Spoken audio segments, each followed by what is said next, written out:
for hosting and Shannon for kicking us off. The first question I have for you tonight, and to be able to answer the question, those of you who are new to Zoom, along the bottom of your screen, there is a chat button. I want you to click that and open it up because I am going to be using that function tonight.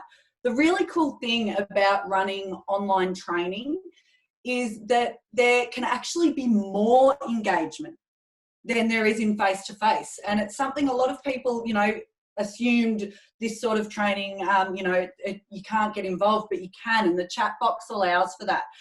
First question tonight, where's everyone tuning in from? I'm here in Willow Grove, just outside of Latrobe City in Baw Baw Shire. Do most of my work in Latrobe though. Where are you folks? Traralgon, lots of Traralgans, Sale, Warragul, Bairnsdale, hello, Newborough, Sale, Trafalgar, Wonthaggi, lots from Traralgon, fantastic, excellent.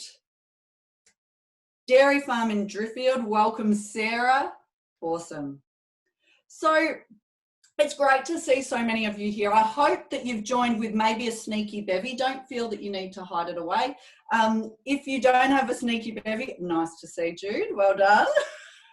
If you don't have one of them, hopefully you've got a cuppa or at least a glass of water to get you through. Hopefully you also have a pen handy. If you don't, grab one and something to write on, because I am going to get you to share tonight some thoughts. I'm going to ask you some questions and I'll get you to answer in the chat box. But I also want to ask you some questions that you reflect on and ponder tonight, but also maybe over the coming days. So grab a pen if you don't already have one. A couple of other just technical things before we get going. If you are new to Zoom, top right-hand corner, if you want to click so that it is speaker view rather than gallery view, you'll be able to see what I'm doing a lot better. I don't share screens in this session tonight. I'm using my trusty flip chart. And I'm doing that really deliberately because I know for a lot of you, you have probably been on video conference calls most of the day, watching shared screens, and it can be boring as hell, sometimes necessary, but my aim tonight is to give you an hour that is jam-packed with some practical advice, but also got a bit of energy and engagement to it. For those of you who don't know me, and I do know a lot of faces there, for those of you who don't know me, my name is Leah, obviously, and essentially I'm a communications trainer. I work right across Gippsland in particular, but right across Australia, and also interestingly, since COVID hit, worldwide as well. I've picked up a few clients worldwide now, and what I'm really passionate about is helping make the people part of work life easier, okay? And I do that by helping people to get out of their own way with the development of soft skills, which are really bloody hard, okay? So the people bit, making that easier for business owners, for managers and leaders in big corporates, for people just keeping on during what is a really challenging time. Now, for anyone who's not familiar with the term soft skills, what on earth do I mean when I say that? I'm talking about the non-job specific skills that make someone good to work with, not just good at what they do. So skills like communication, adaptability, resilience, leadership, teamwork, emotional intelligence, self-management. How hard is that at times of pressure? Okay, these skills are hugely important to our success, no matter what job you do, no matter who you are or what level you're at. But they're skills that a lot of us have never been taught, and we haven't been taught them for two main reasons. Number one, because for a really long time, these soft skills were considered innate. You're either born a good communicator or you're not. That's it, folks. It's fixed. It is what it is. And let me start by telling you that that is absolute rubbish. Sure, we're all born with different strengths, okay? However, like any skill, soft skills can be taught and developed. But there's two big provisos for that. And, I really want you to think about your answers to these when I ask these questions, because the two big provisos to whether you can develop your communication skills and your self-management: are you willing to learn, and are you willing to do the work? Okay, people often say to me, can you really teach anyone this stuff? And I say, yeah, absolutely, but it is conditional on those things, because you can sit through a session like this tonight, hopefully get something out of it and go, yes, Leah, that was great. But if you go then back to doing what you've always done, doesn't really matter. Hopefully you enjoyed an hour of your time, but to really make this matter and to do something and improve your skills, it's taking the knowing to the doing. The second reason that a lot of us have never been taught these soft skills is because for a long time they were considered the fluffy extras. Nice to have, but not as important as my hard technical skills and abilities. And boy, oh boy, is the world waking up to that, okay? Because we've realised that for a really long time we've hired, promoted people on the back of their technical skills and experience, and this people part has let them down. Now, if ever there was a time that these skills are crucial, the skill to be able to manage yourself under pressure and also to communicate and relate with other people at a difficult time, it is right now.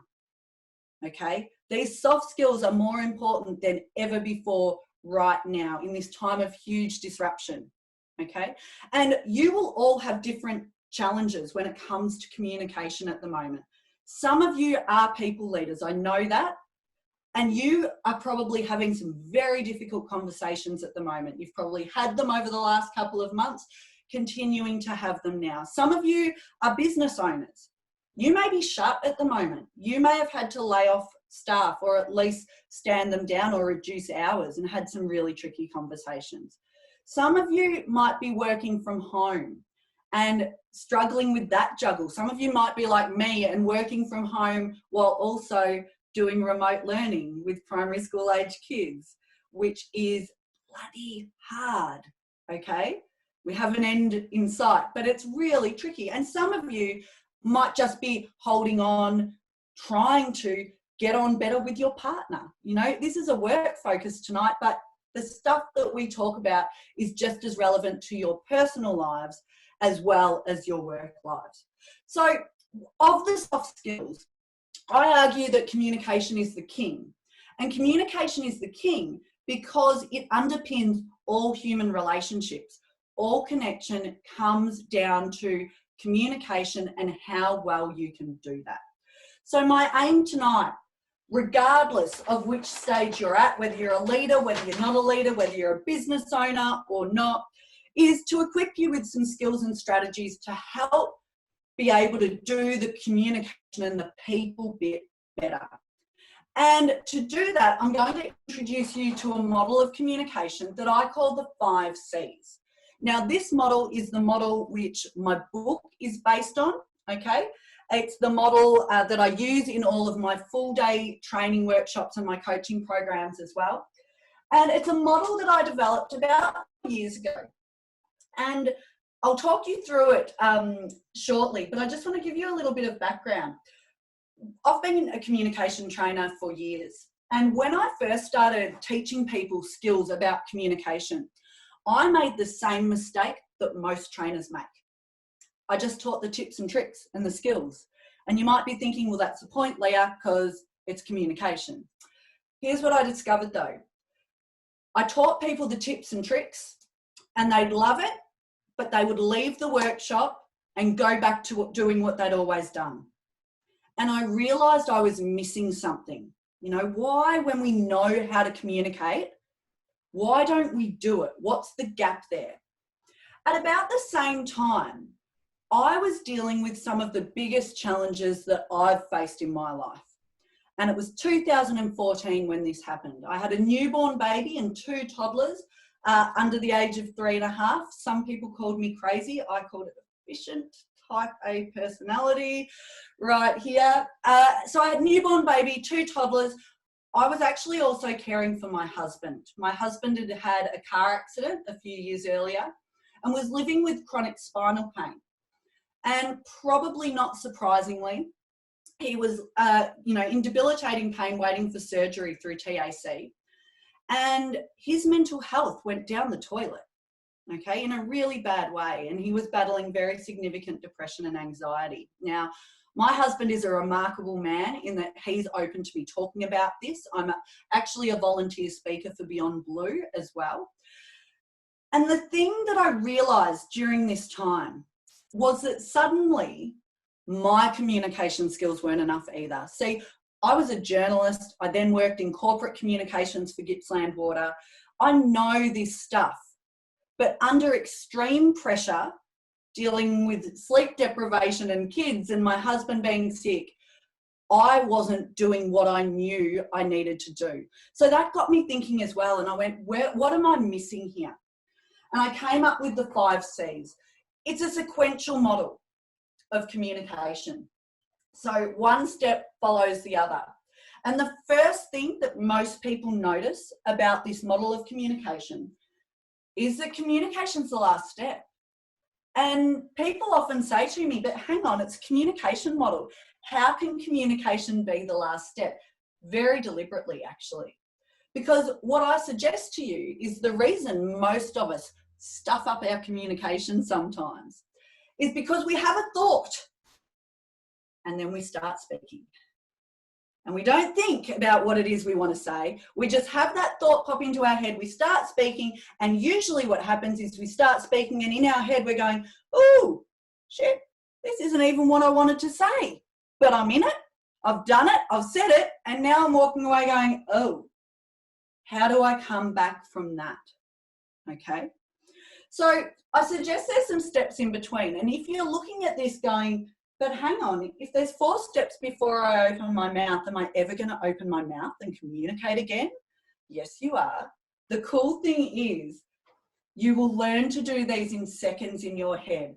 But what I'm going to do tonight is break the steps down, give you a whole heap of things to think about, and hopefully give you a structure that allows you to have difficult conversations more effectively, to be heard when you deliver a message, and to build stronger relationships. Now, at any point tonight, if you have a question, pop it in the chat box. I'll be following along as best I can, and I'll also have some questions for you as well.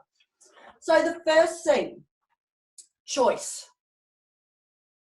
A choice about who you are and who you want to be.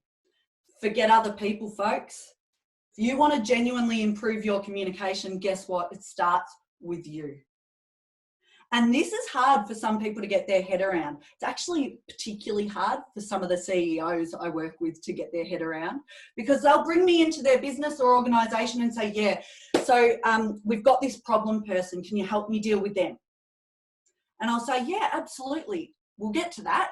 Let's start with you. And they'll say, no, but this isn't about me. Okay. It always starts with us. We have a choice about who we are and who we want to be, okay? A choice about how we respond. We can't control so much of what goes on in the world. We can't control what happens with COVID-19, okay? But we have a choice about how we respond. Choice is about taking personal responsibility for our communication with no room for yeah, but. Now, I get that this will challenge some of you because we're really good at yeah, but.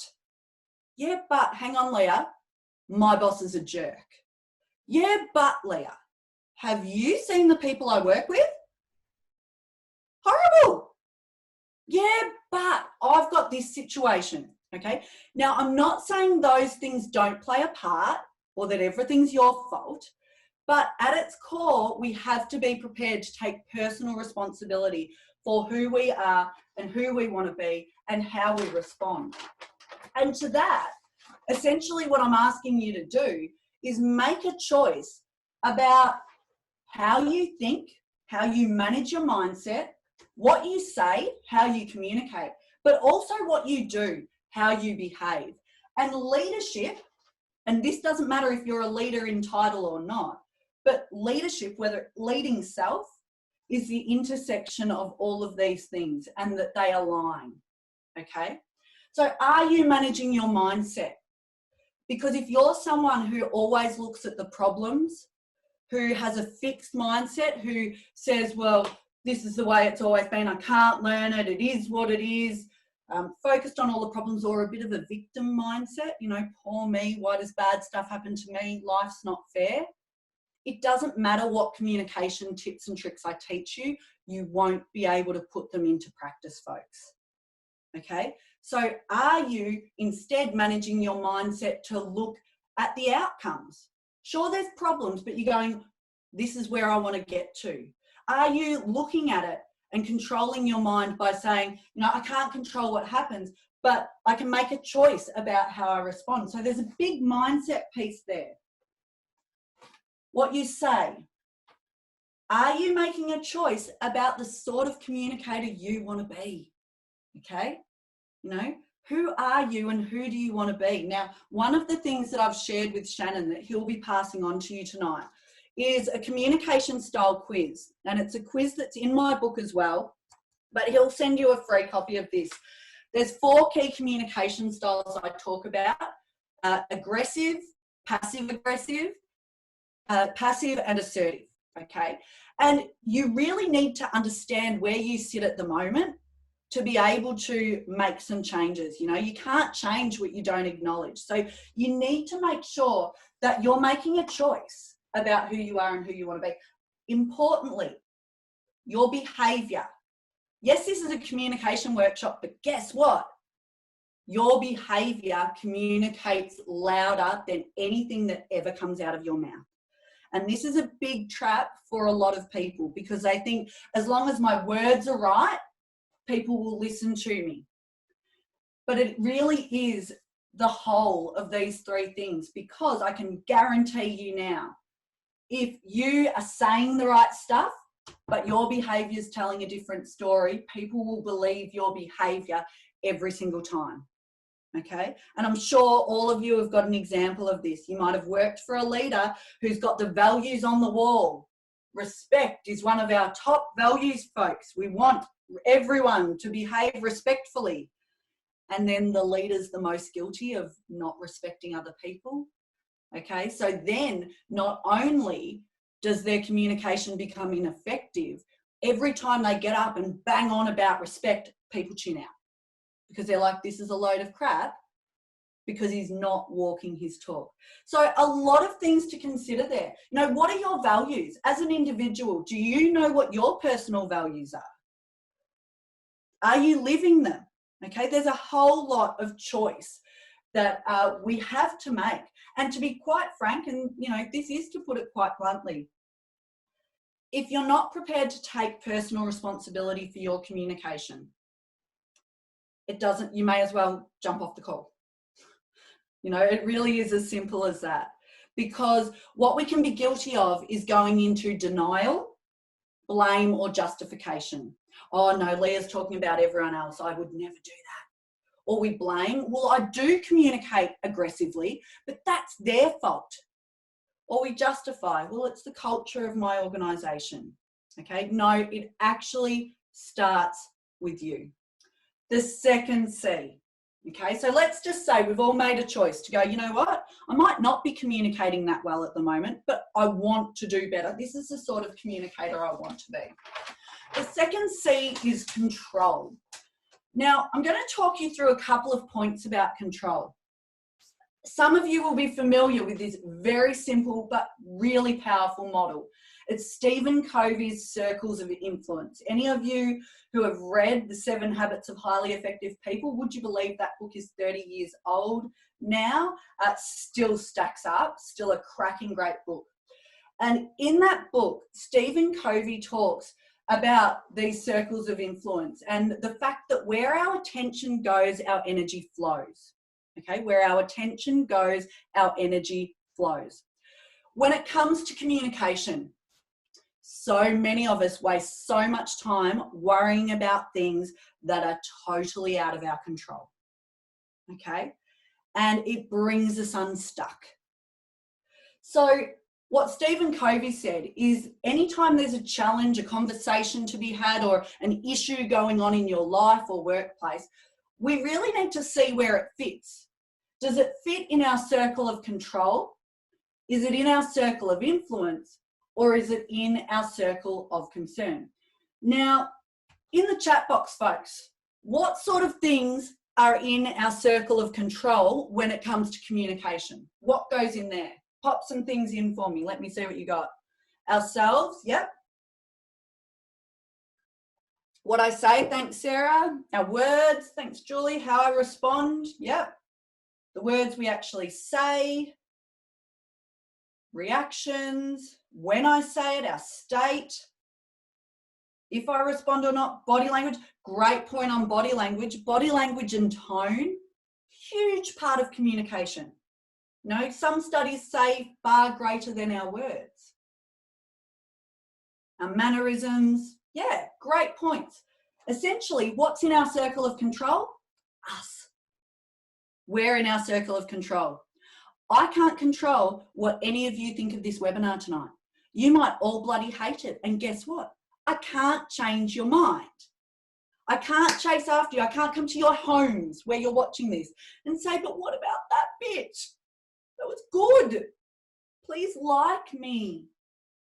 Okay, but how often are we guilty of falling into this trap of thinking, oh, but you know, I want to control how the other person responds to this difficult conversation. Okay, thanks, Kez. I like you too. Okay, but how we can't control how someone else will respond to our communication. So here's the thing. Our aim when we have a difficult conversation is to communicate in the best way possible, taking all the things we can control into account, but then we have to be prepared to let the rest go, okay? When it comes to influence, what can we influence, folks? Pop it in the chat. What sort of things can we influence? Give me some ideas. The team, yep. Others? What else? The group? Spot on. The culture, great. The key messages, the mood, beautiful. So control is about us. Influence is about our relationships with other people. This is about our communication, the theme of the conversation, the outcome, okay? So it starts with us controlling ourselves, our emotions, our response, our behavior, but we can influence things a lot of the time. Well, I'm going to have a conversation with my boss about that decision he made because I don't like it.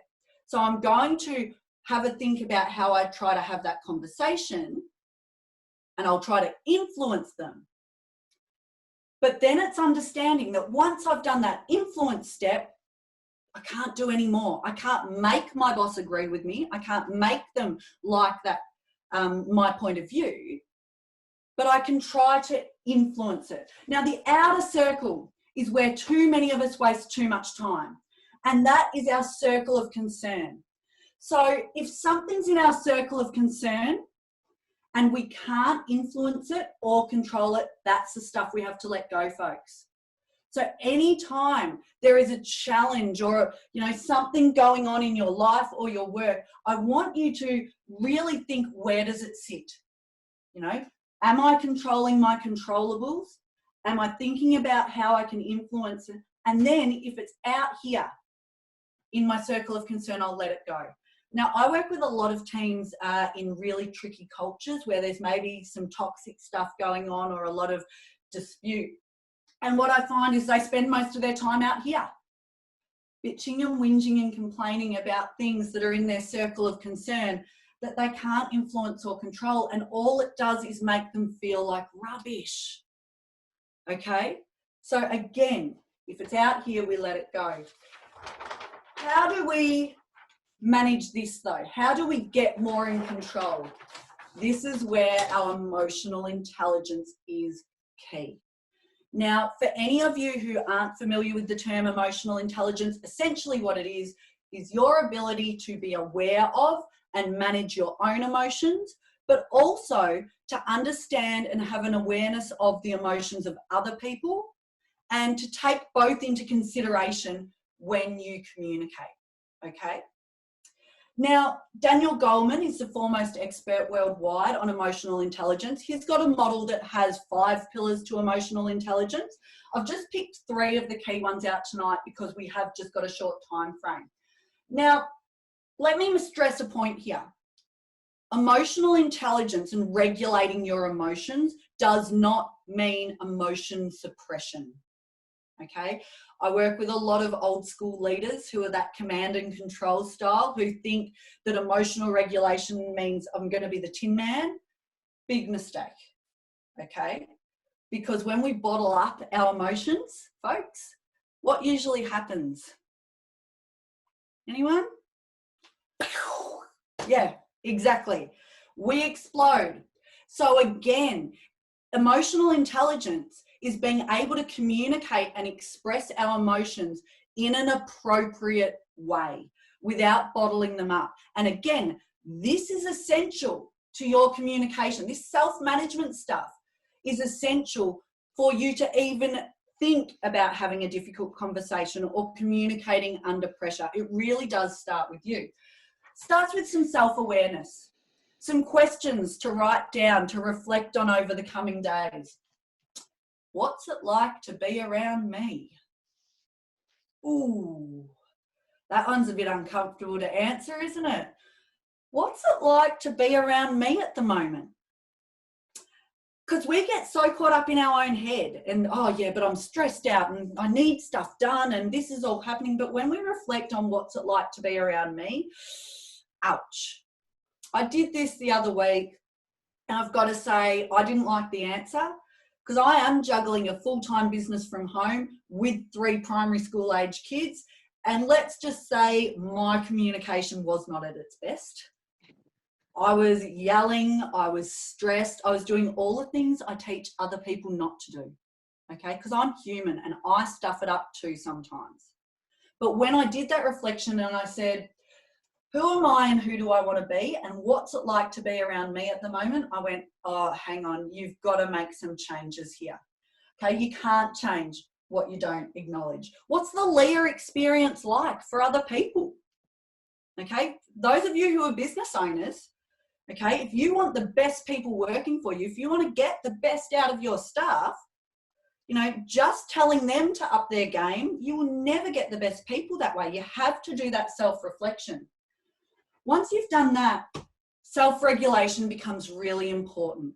Can we manage our emotions in the moment, folks? And some of you will struggle with this, okay? Interestingly, neuroscience has done studies into this that has shown we've got something that they call the magic quarter second.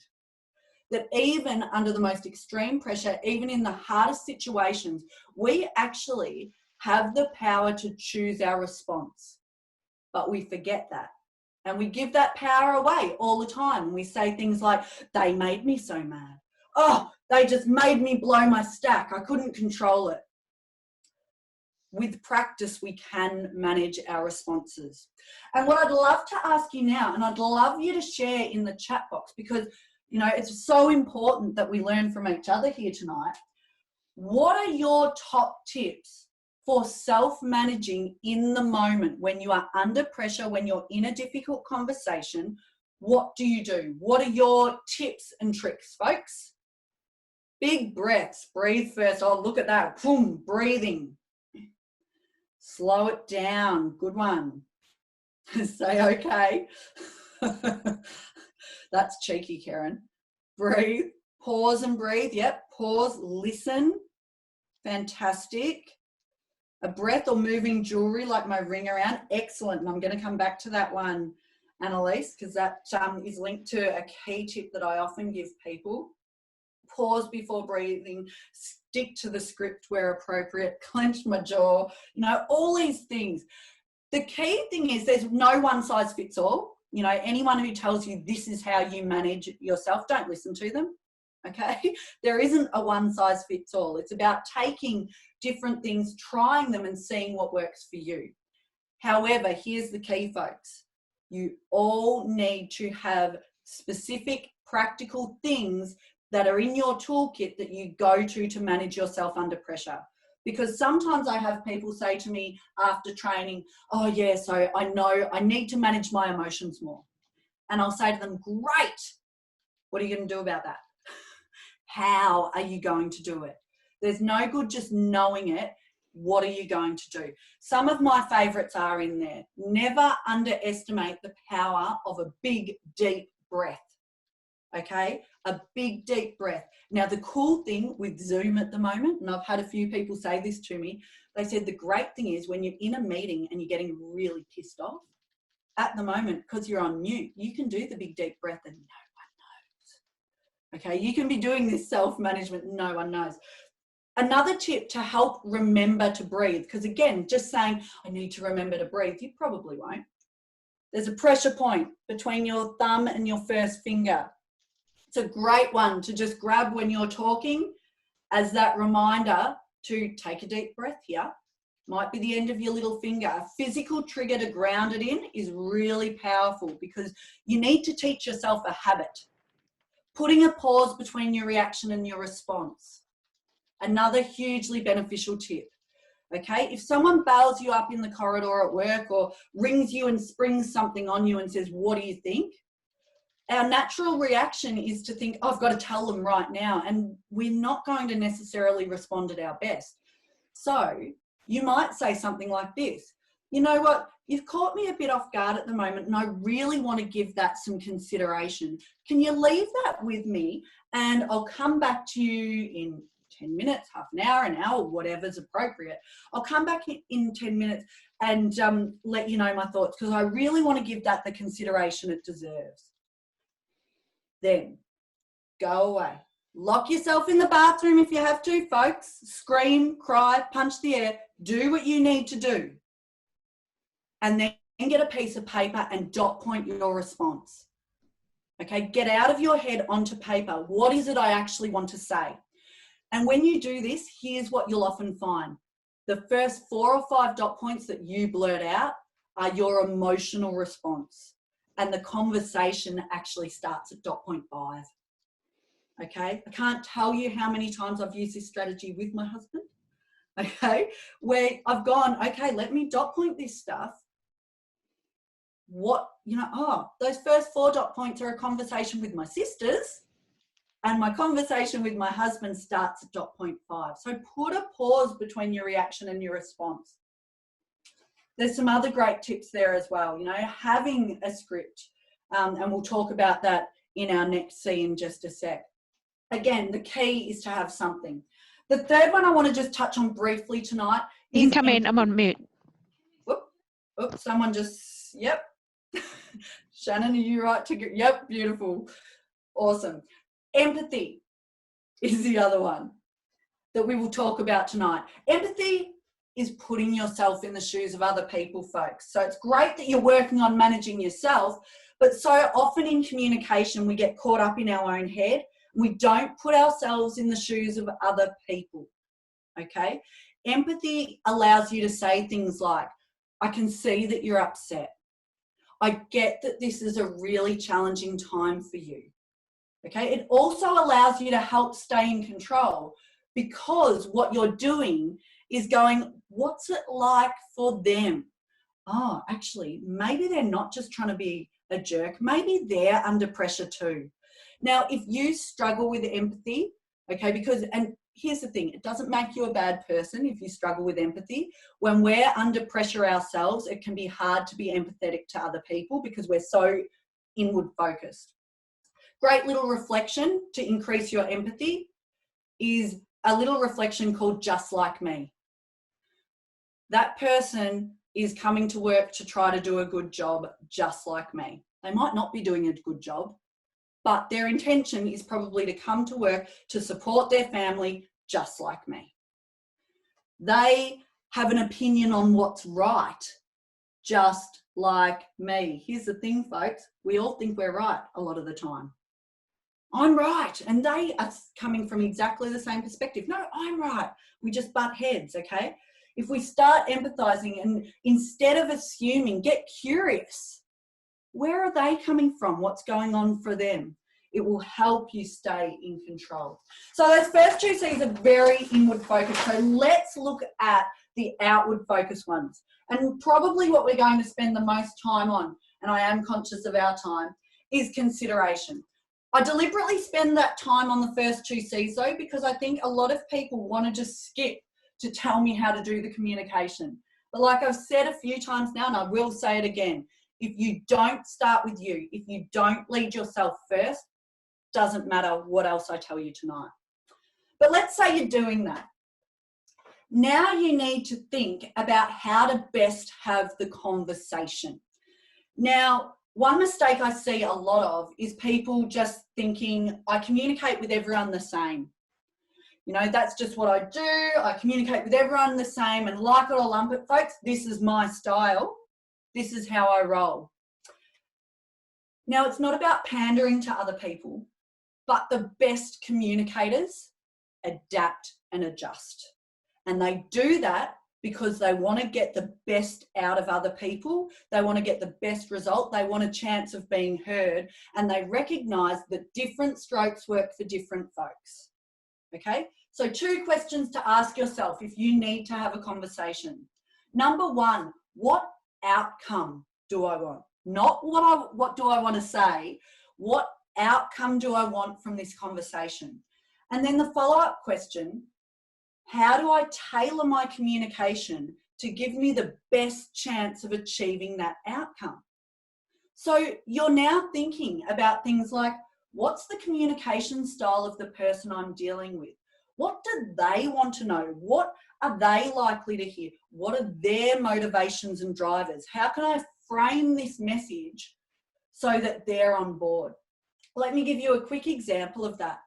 I worked with a leader in the power industry who was all about high-performing team. And she had 3 staff in her team, another young dynamic person who was all about high-performing team, and 2 guys who were nearing retirement, who, when she tried to communicate all the time about high-performing team, they went, yeah, nah. Just didn't float their boat at all. And she had an issue with one of these guys always being late to meetings. And she said to me, she was really frustrated, and she said, I don't know what to do. I've addressed it so many times. You know, I've said this is not acceptable behaviour. We are a high-performing team. He just doesn't get it. So I said to her, okay, that is frustrating. What does he care about? And she thought about that for a while, and then she said, relationships. The reason he's always late to meetings is because he stops and talks to everyone along the way.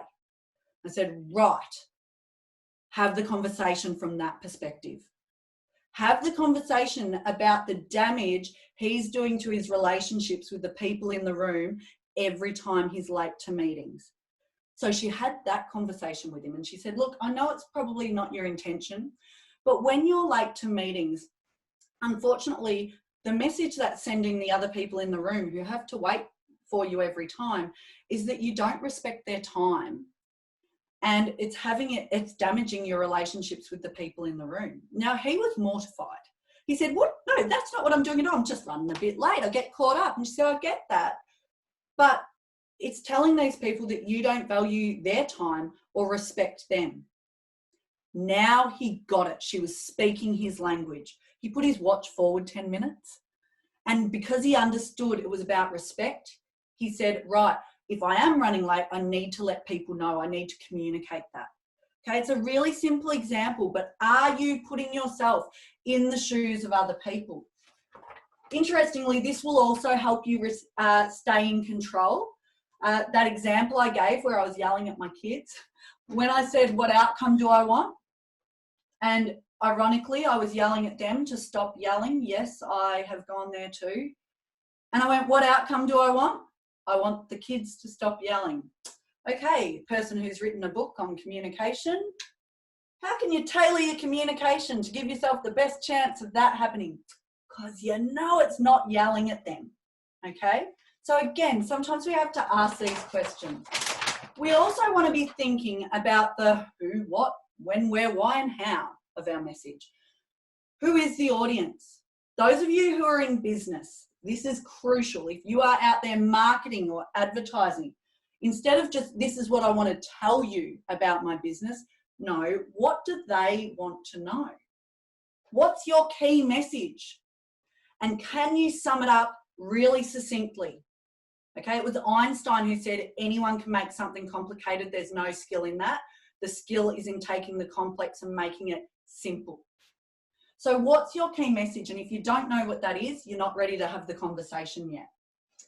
An example on that, I was the communications manager when the Gippsland water factory was built, okay?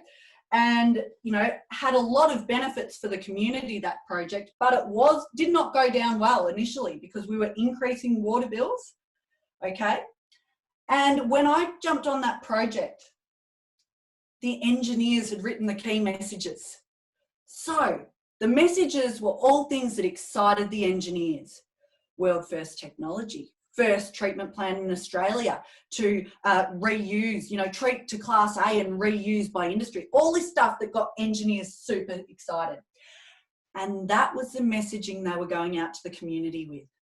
And then they were wondering why the community was getting upset. Okay. So when I joined, being a local, it certainly helped because my water rates were going up too. And I said, right, who's our audience here? It's not the engineers. Keep those messages for the engineers, go for it. But our message is to the community. What does the community want to know? What does the community want to know, folks?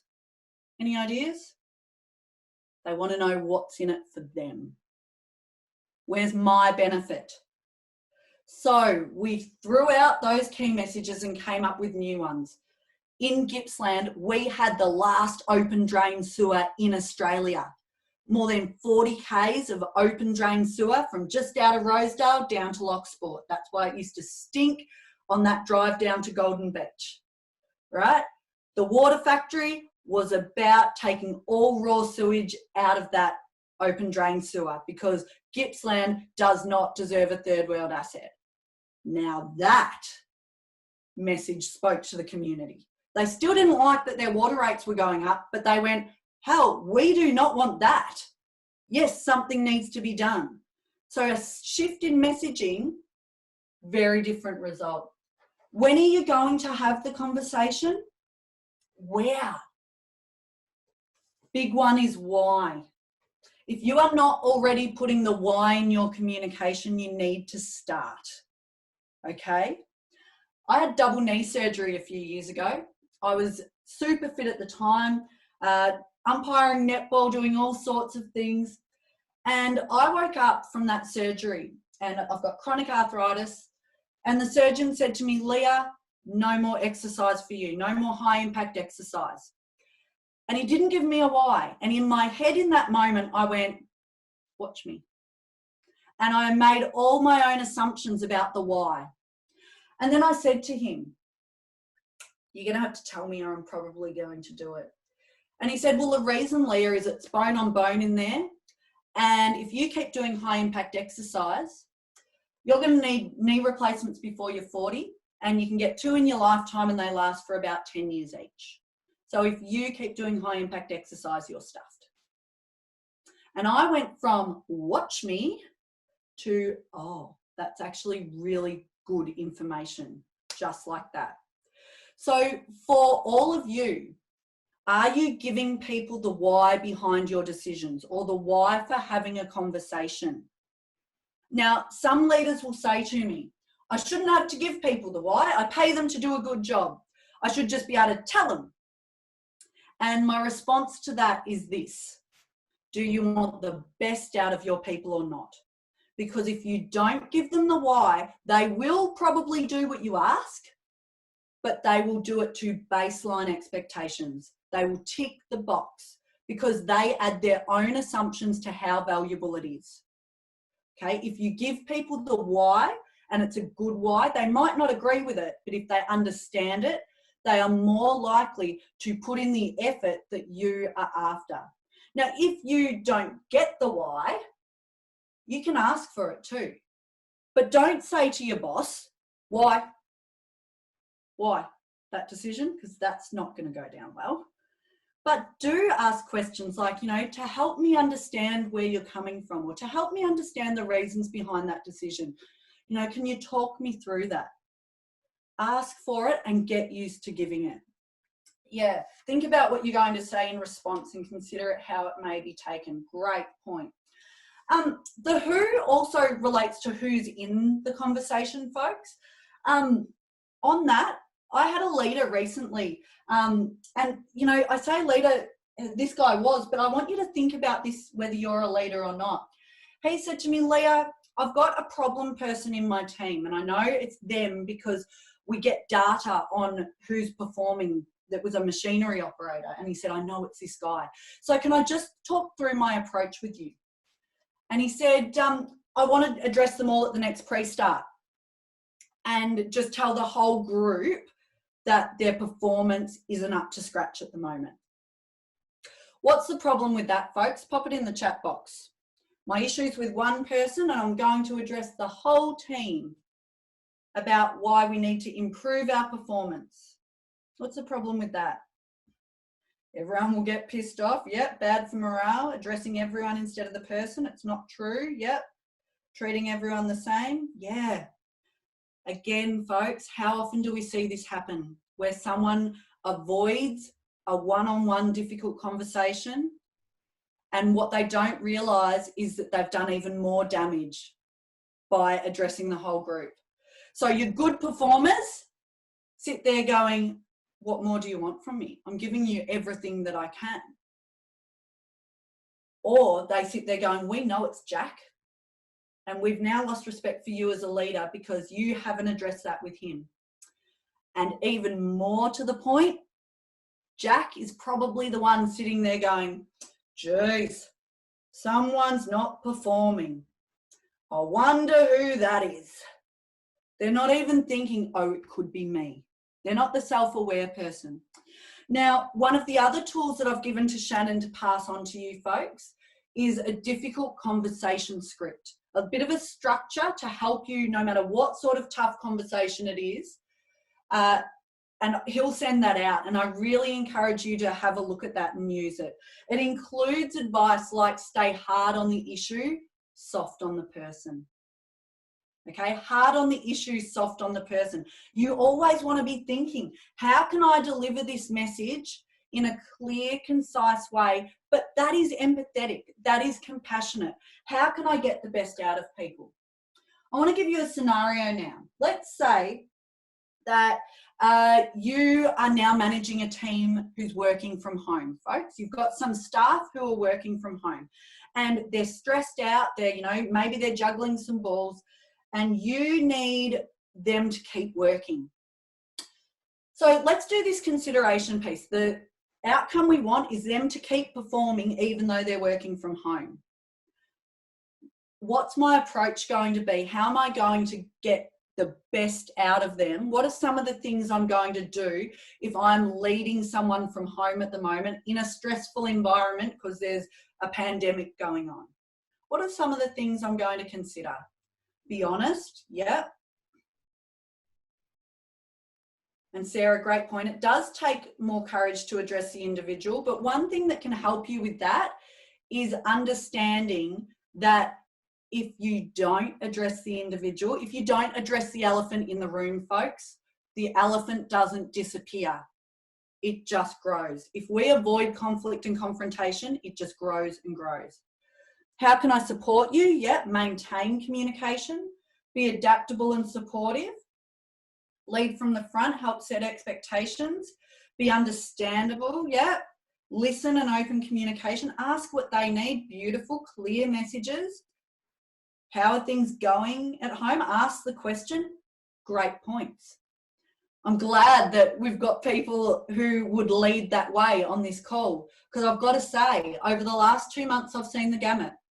I have seen leaders who have gone to ground, but sadly, one thing I've seen a lot of is micromanaging.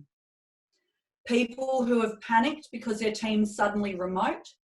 So I even heard of one case where the organisation was monitoring mouse movements during the day. And I am not kidding, to see, are there people working? Now, again, come back to that question. What outcome do I want? I want my people working. I get that. That's a fair expectation as a business owner. But to get them to do that, to get the best chance of them performing under pressure from home, micromanaging is not the answer. People will just want to leave. They'll be stressed out. And one of the conversations I've been having is about the importance on focusing on outcomes rather than hours. Okay, being empathetic, setting really clear goals or areas of focus for the day. And, you know, I get that not every business can do this, but if you are a business that can be a bit flexible to do that, but that care and that warmth is absolutely crucial. Now, what you wanted to say might have just been, I want to tell them that they need to keep working from home, but it's not effective, folks. So always be considering. The how's crucial too at the moment. I know a lot of us are getting really sick of bloody video calls, okay? But there are some times when it's absolutely needed. Like I said before, email, you do not get tone a lot of the time and you don't get body language, okay? If we are wanting to really see how our communication is being taken, we want to be able to see the person, okay? Not always. There are times when we need things in email. But again, it's thinking about what is the best for this situation. So it's a lot of thinking. Here's the thing though. All of this thinking you can do in a couple of minutes. It will be a game changer for your conversations and communication if you just take that couple of minutes. All right, I know time is of the essence, so let me run through the last couple of points, and then if there's any questions, I'm happy to take them. Courage is the fourth C. And this is because a question that comes up a lot when I teach communication is people who say to me, this is all great, Leah, but I don't have the confidence to have a difficult conversation. I'm not confident. I don't like conflict and confrontation, so I don't think I can do this. And to those people, I always say, that's okay, because it's not about confidence. It's about courage. And it's time to get brave, folks. Even the most confident communicators, even the most competent communicators still get nervous before a difficult conversation, okay? It's about courage to have these conversations even when we're nervous. And if you're thinking, I just don't know if I can do it, here's some questions to help you be courageous. Number one, what's the worst that can happen? Number two, what's the reality if it did happen? And number three, how do I mitigate the worst from happening? Okay. Now, I worked with a woman in South Gippsland on this. She came to a full day training with me, and she said at the end, she was getting bullied very badly by her boss. Her boss, she was the office manager. He thought it was hilarious to make her the butt of all jokes, put her down all the time, and so badly that new staff did the same. Okay, she was in a really bad place. And she said to me, I don't think I can have the conversation. And I said, what's the worst that could happen? And she said, I lose my job. And I said, yep, that could happen. So what's the reality? And she said, I need a job. And I said, how do you mitigate that? And she came up with this idea of preparing her resume and, putting it out there. She was looking for work. And I said, yep, sure. All of those things are great. It may have been that she said, no, I could lose my job. That's too bad. I'm not going to have the conversation. Interestingly, though, she went to walk away and then she stopped and she turned back and she said to me this, that's not the worst that can happen, Leah. Actually, the worst that can happen is I say nothing and this continues because I am broken. I am broken. My mental health is suffering. My physical health is suffering. I cannot do this anymore. Now, when she realized that, and it still gives me goosebumps, she got her courage. She did go and prepare her resume. She did all of that. And a couple of months later, she emailed me and she said, today I handed in my resignation. Now, the really gutsy thing about this woman, she could have just done that and not said anything, but she had the conversation with her boss and she got courageous because she went, what's the worst that could happen? Actually, it's not this. The courage to be visible. Don't go to ground at the moment. The courage to have conversations early. If you're watching this and you are someone who hates conflict and confrontation, the best thing you can do is get good at having conversations early. Nip them in the bud. They don't disappear. They just grow in size, okay? So have conversations when they're a bit uncomfortable, but they're not big issues yet. These two I really want to talk about. Own your mistakes and be vulnerable. There's a lot of people out there who have been taught that apologizing is a sign of weakness, or admitting that you don't have all the answers is a sign of weakness.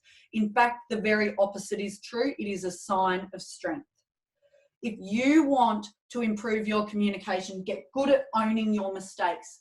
If you stuff up, and you will, because you are human, put your hand up, own it, apologize, and then you can move on.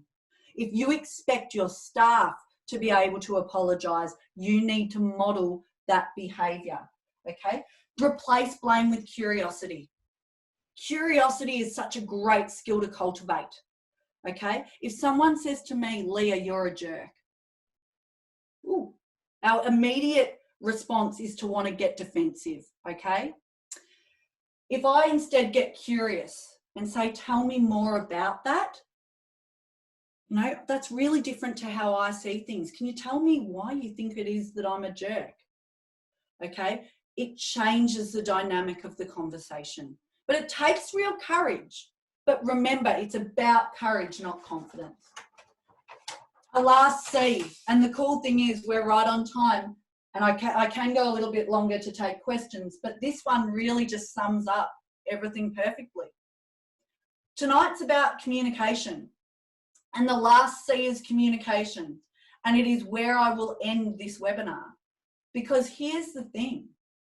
If you do the first 4 C's, choice, control, consideration, courage, the communication essentially takes care of itself.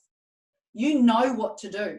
You know, I can teach you tips and tricks and you'll get some of them in the resources you get. But that's actually the easiest part. The hard bit, the bit that by nature we want to jump over, is that self-management stuff. It's the personal responsibility stuff, the managing our emotions and choosing how we respond, doing the thinking first. How do I have this conversation? Getting really brave and saying, even though I'm nervous and scared, I have to have the conversation. But we need to communicate early and communicate often. We need to lead with warmth and show people that we care about them. If people feel like you care about them, they will go over and above for you. You don't have to be a leader. It might be a colleague. If you show that you care, people's ears open. It's not about being everyone's best friend, but if you ask questions, get curious and empathize, it changes the whole conversation. Now, before I do just throw over to a couple of questions, if anyone wants to hang around for that, you are welcome to drop off. But just before you drop off, I want to ask you one key question, folks, and I want you to put it in the chat box. I've covered a lot tonight in a short amount of time, and it's about giving you the snapshot to get you thinking. There's resources coming, there's the book there, there's training that I do for teams and leaders. But if there was one thing that you took out of tonight that you thought, I need to work on that, what would it be? And I want you to put it in the chat box, okay? Because there'll be one thing for all of us. None of us is a perfect communicator. We can all improve. What is it for you? Yeah, but awesome. Thank you. Own your mistakes. It does take courage, but geez, it's powerful. Have courage, not waiting until I'm confident. Yeah, I think confidence gives us a bum steer. I think a lot of us sit back going, oh, when I'm confident, I'll do it. Don't wait for confidence, just get brave. Consideration, control, yeah. Finding the courage. Early conversations, yeah, early and often. Nip it in the bud, okay? How many of you are in organisations or businesses where poor behaviour is being left for years? And now it's like, how do we even deal with this? Because it's been let go for so long, okay? Courage. We have a choice to the way we respond, absolutely. Clear and consistent, spot on. Leading with courage, adapt and adjust. Yeah, it's not one size fits all. It's not like it or lump it. This is who I am, bad luck. You don't like me. Okay, it's not about trying to please everyone, but it is about trying to get the best out of people. Having the courage to have conversations early, letting go of the concern stuff. What am I like to be around at the moment? Hard one. Awesome. So my challenge to you folks is to not make this one of those webinars that you sit in on and you go, that was good, and you go back to doing what you've always done. That one thing that you've just said, oh, I really should work on that. I want you to do it. Okay? I want you to do it. So that is it from me. Thank you for hanging on. And there's my one thing. If anyone does have any questions, I'm happy to stick around for 5 minutes or so. Thank you for going 5 over, but thank you more than anything for your time, folks. Cheers. Thanks, Leah. That was really, really good. I think for me, it's really pleasing when we first started these online sessions, when we reached out, we tried to keep it as local as possible, and all the subject matter experts have been so willing with their time and energy for this series. So it means a lot, and thank you for giving us an hour of your time. And I know for me, I certainly got a lot from it. I've heard you speak before, and I really enjoy your sessions, and I always take away something that I do say I'm going to learn and going to improve on and work on. So, yeah. And look, I've got to say, you know, people ask me if I ever get sick of delivering and presenting this stuff. No, because here's the thing. It gives me a kick in the butt every time too, folks.